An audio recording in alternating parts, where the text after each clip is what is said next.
bagi masyarakat yang ingin melakukan mudik lebaran juga dipersilahkan, juga diperbolehkan. Dengan syarat sudah mendapatkan 2 kali vaksin dan 1 kali booster, serta tetap menerapkan protokol kesehatan yang ketat. Namun, untuk pejabat dan pegawai pemerintah, kita masih melarang untuk melakukan buka puasa bersama dan juga open house. Semoga tren yang semakin membaik ini dapat kita pertahankan. Saya minta kita semuanya tetap menjalankan protokol kesehatan, disiplin menggunakan masker, rajin mencuci tangan, dan menjaga jarak. Terima kasih. Saudara Wakil Ketua DPR Sufmi Dasko Ahmad setuju jika vaksin booster jadi syarat untuk mudik lebaran tahun ini. Dasko menilai walaupun kasus COVID-19 sudah landai, masyarakat tetap harus waspada. Menurut Sufmi Dasko Ahmad, vaksin booster dapat menambah kekuatan dalam tubuh untuk melawan COVID-19. Dasko menegaskan, masyarakat tetap harus menerapkan protokol kesehatan ketat. Sebelumnya, Wakil Presiden Ma'ruf Amin menyebut vaksin booster dijadikan syarat untuk mudik lebaran tahun ini.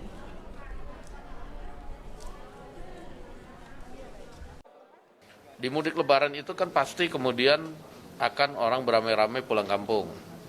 Nah, saya setuju bahwa kemudian booster itu dijadikan syarat karena antara vaksin 1, vaksin 2 dan nanti itu kan sudah berjarak. Nah, sementara booster itu bisa menambah kekuatan tubuh kita untuk melawan COVID. Nah, sehingga apa yang disampaikan oleh Wapres itu saya dukung penuh.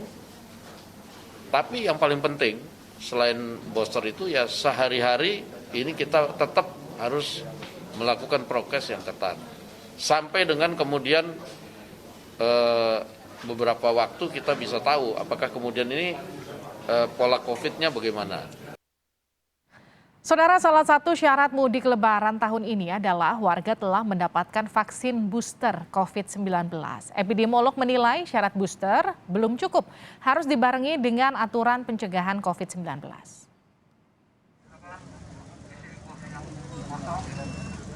Wakil Presiden Ma'ruf Amin mengungkap salah satu syarat mudik lebaran 2022 adalah telah mendapatkan vaksin COVID-19 booster. Syarat ini dilakukan dengan catatan bila tidak terjadi lonjakan kasus menjelang lebaran mendatang. Bahkan nanti booster itu kita ingin jadikan sebagai syarat kalau nanti orang mau mudik. Ya, selain vaksinasi sudah lengkap 2 kali juga harus sudah di booster. Nah, sehingga dengan demikian maka tidak perlu lagi ada semacam di PCR atau di antigen. Ini kalau tidak terjadi lonjakan-lonjakan, kalau suasana terus landai seperti yang sekarang. Epidemiolog UI Triunis Miko Wahyono menilai syarat booster seharusnya juga dibarengi dengan upaya penanggulangan penyebaran COVID-19 seperti penggunaan masker dan larangan berkerumun saat mudik. Untuk mewajibkan vaksin booster maupun vaksin dosen tidak ada dasar hukumnya, baik itu hukum internasional maupun hukum nasionalnya. Juga menurut saya itu harus dikaitkan dengan upaya penanggulangannya. Upaya penanggulangan itu ada dasar hukumnya, undang-undang karantina atau peraturan pemerintah dalam rangka penanggulangan COVID-19. Hingga 23 Maret, cakupan vaksinasi dosis 2 telah berada di level 74,97% atau 156.139.516 dosis dari target sasaran 208.265.720 penduduk. Sementara untuk vaksinasi dosis 3 atau booster sampai di level 8,68% atau 18.070.929 dosis. Kementerian Kesehatan menargetkan program vaksinasi booster di Indonesia akan rampung akhir 2022 mendatang. Dengan penurunan kasus COVID-19, publik tentu diharapkan tetap menerapkan protokol kesehatan demi mencegah adanya mutasi baru dari corona. Tim Liputan, Kompas TV. Saudara, jika tidak terjadi lonjakan kasus COVID-19 sebelum Lebaran, masyarakat yang akan mudik dengan syarat telah menjalani vaksin booster akan diperbolehkan. Apakah upaya ini sudah cukup untuk mengantisipasi penyebaran COVID-19? Kita bahas bersama dengan Zulfikar Amir, pakar sosiologi bencana Nanyang Technological University Singapura. Selamat malam Pak Zulfikar. Selamat malam Mbak Livi. Kita juga akan sapa Pak Abraham Yurotomo, tenaga ahli utama KSP. Selamat malam Pak Abraham. Malam Mbak Livi, selamat Pak Zulfikar. Saya ke Pak Abraham terlebih dahulu ya Pak. Pak Abraham, jadi apa dasar untuk diizinkan mudik tapi harus di booster dulu? Baik Mbak Livi, jadi kalau seperti biasa ya Bapak Presiden memimpin rapat kabinet, memantau perkembangan pandemi ini seperti apa. Nah, apabila kita melihat pada data-data yang ada, ternyata dilaporkan bahwa situasi semakin terkendali, situasi semakin baik. Hal ini bisa dilihat dari angka kasus yang per mingguannya menurun 49%, angka kematian juga menurun 19%, angka kapasitas rumah sakit atau BOR juga menurun 32%. Positivity rate juga menurun di angka 8%. Nah, ini adalah catatan-catatan baiknya. Namun memang para pakar mengingatkan bahwa masih ada yang kurang di Indonesia. Salah satu yang kurang adalah capaian vaksin. Jadi apabila kita berkaca pada negara-negara lain yang ternyata sudah lebih dahulu melakukan relaksasi, mereka capaian vaksinnya mayoritas di atas 70% untuk dosis kedua. Nah, hal ini membuat pemerintah yakin bahwa untuk pada masa Idul Fitri nanti relaksasi sudah dapat dilakukan. Jadi yang pertama untuk mudik diperbolehkan. Jadi kalau kita lihat data dari Sistem Informasi Transportasi Indonesia, waktu itu ada penurunan signifikan. Jadi yang menggunakan transportasi publik itu Mbak, di tahun 2019 sebelum pandemi itu 7-8 juta orang yang mudik, yang menggunakan transportasi umum. Nah, pada saat pandemi kemarin karena banyak batasan dari pemerintah tahun 2020 dan 2021 itu menurun jadi hanya 1,5 juta. Nah, ini pembatasan ini yang nanti akan dihilangkan oleh pemerintah. Nah, pemerintah hanya mensyaratkan untuk tetap pada protokol kesehatan apabila ingin mudik Lebaran dan juga vaksin. Kenapa? Karena itu tadi vaksin adalah salah satu upaya dari pemerintah untuk memastikan penyebaran pandemi ini semakin terkendali dan bagaimana kita bisa melindungi keluarga kita, masyarakat kita yang rentan. Jadi pesan saya ya, kalau mau mudik udah vaksin aja. Baik. Tapi kan Pak Abraham, kalau kita lihat mudik itu kira-kira kalau saya hitung-hitung masih 1,5 bulan. Tapi sekarang keran untuk saya katakan PPLN udah diperbolehkan tanpa harus karantina, hanya sekedar PCR saja. Tidakkah kemudian ini beresiko untuk menaikkan angka positivity rate nanti sebelum puncak mudik Lebaran? Ya, pemerintah selalu berdiskusi dengan para pakar, lintas bidang, terutama juga epidemiolog. Nah, mungkin kasus yang mungkin mudah mungkin dipahami adalah bagaimana Bali. Jadi untuk Mbak Liviana mungkin mengetahui bahwa Bali lebih dulu menghilangkan terkait dengan karantina pelaku perjalanan luar negeri. Nah, ternyata begitu dihilangkan karantina, meningkat jumlah wisatawan mancanegara, meningkat 330%. Tapi Mbak, positivity rate-nya malah turun ke angka 0,45%.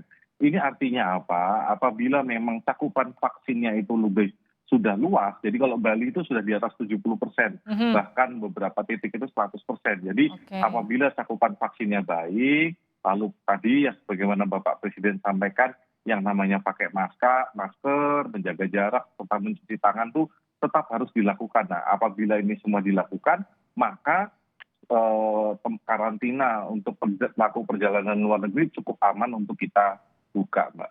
Baik, saya ke Pak Zulfikar. Pak Zulfikar, ini sudah resmi kebijakannya tadi baru saja diumumkan oleh Presiden Joko Widodo untuk mereka yang PPLN, pelaku perjalanan luar negeri boleh masuk Indonesia tanpa harus karantina, hanya cukup PCR. Kita boleh mudik Lebaran dan syaratnya hanya booster saja. Menurut Anda ini kebijakan yang cukup tepat di tengah kondisi seperti sekarang atau bagaimana? Oke, terima kasih Mbak Livi. Jadi seperti yang dipaparkan oleh Pak Abraham tadi, saya pikir ada satu sikap yang perlu kita apresiasi dari keputusan pemerintah untuk memberlakukan aturan booster bagi mereka yang ingin mudik ya. Ini adalah sebuah penerapan dari prinsip kehati-hatian atau precautionary principle yang memang sangat dibutuhkan ketika kita berhadapan dalam situasi yang penuh dengan ketidakpastian seperti yang terjadi sekarang gitu. Tetapi saya mencoba melihatnya dari kacamata yang sedikit berbeda, di mana kalau kita lihat keputusan ini bisa diamati atau dicermati dari dua faktor. Pertama itu adalah faktor risiko. Ada dua hal yang mungkin bisa kita garis bawahi di sini. Pertama adalah hasil survei serologis yang dilakukan oleh FKM UI beberapa saat yang lalu, di mana diketahui bahwa ada sekitar lebih dari 85% penduduk Indonesia atau populasi Indonesia yang sudah memiliki antibodi baik melalui infeksi maupun melalui vaksinasi. Dan angka ini adalah angka yang sangat tinggi dan bisa kita katakan bahwa kita sudah mencapai satu kondisi imunitas kolektif yang cukup baik.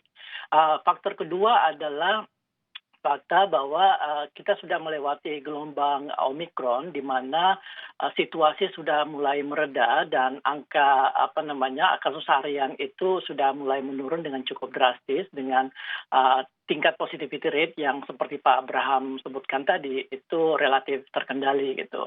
Artinya risiko yang kita hadapi itu bisa kita bilang sudah menurun. Dan karena itu menurut saya kita sudah bisa melakukan berbagai aktivitas yang sedikit lebih longgar. Nah, di sisi lain, faktor sosial juga perlu kita perhatikan. Kita tahu selama 2 tahun terakhir ini, masyarakat Indonesia itu tidak diperbolehkan untuk melakukan mudik ya. Walaupun ada yang mudik juga, itu juga karena dalam kondisi-kondisi tertentu gitu. Nah, ini adalah saat di mana masyarakat Indonesia, khususnya kelas menengah dan kelas bawah, untuk bisa pulang dan ke kampung halaman dan merayakan Hari Raya Lebaran bersama keluarga. Artinya ada satu kondisi psikososial yang sangat kuat yang mendorong masyarakat untuk pulang.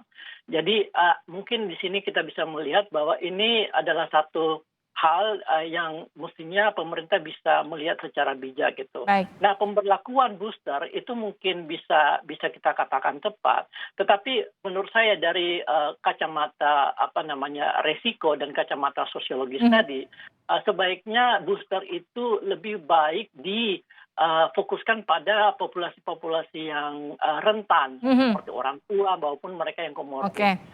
Jadi menurut saya sebaiknya fokusnya ke situ, karena mereka lah yang berhadapan dengan risiko terinfeksi yang lebih tinggi, sementara yang lain itu mungkin relatif lebih baik. Jadi mungkin konsentrasinya bisa diarahkan ke populasi yang rentan, dan untuk pemberlakuan booster ini menurut saya mungkin tidak perlu dibuat dengan sangat ketat gitu. Oke, nggak perlu wajib booster menurut Pak Sulfikar ya. Pak Sulfikar, tapi kan kalau kita lihat ini adalah tahun ketiga Lebaran setelah 2 kali sebelumnya dilarang. Artinya ini pertama kali masyarakat diizinkan untuk mudik Lebaran secara terbuka, hanya syaratnya tinggal vaksin booster saja.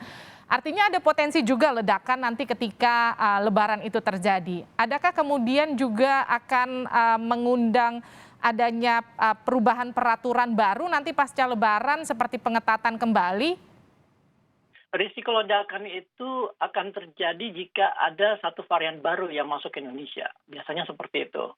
Ya, ketika masyarakat sudah memiliki antibodi secara kolektif dan varian yang beredar itu masih seperti itu juga, mestinya kondisinya akan bisa stabil gitu ya. Tetapi kalau kita lihat selama ini, untuk saat ini kita belum melihat adanya risiko varian baru yang bersifat ganas dan cepat menyebar, yang bisa meningkatkan jumlah kasus harian secara drastis.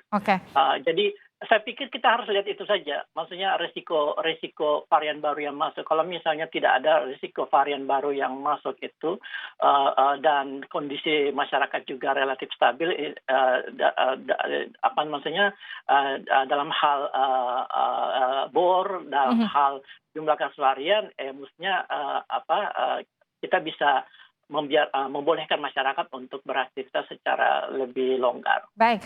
membolehkan masyarakat beraktivitas secara lebih longgar. Ini juga yang kemudian jadi pertanyaan untuk Pak Abraham. Pak Abraham, PPLN masuk Indonesia udah nggak perlu pakai karantina, tinggal PCR. Masyarakat boleh mudik asal vaksin booster. Artinya udah nggak perlu lagi dong ada PPKM level 1 sampai level 4, Pak Abraham. PPKM tetap perlu, Mbak. Ini kan kita masih melihat bahwa kondisi setiap daerah ini kan berbeda-beda.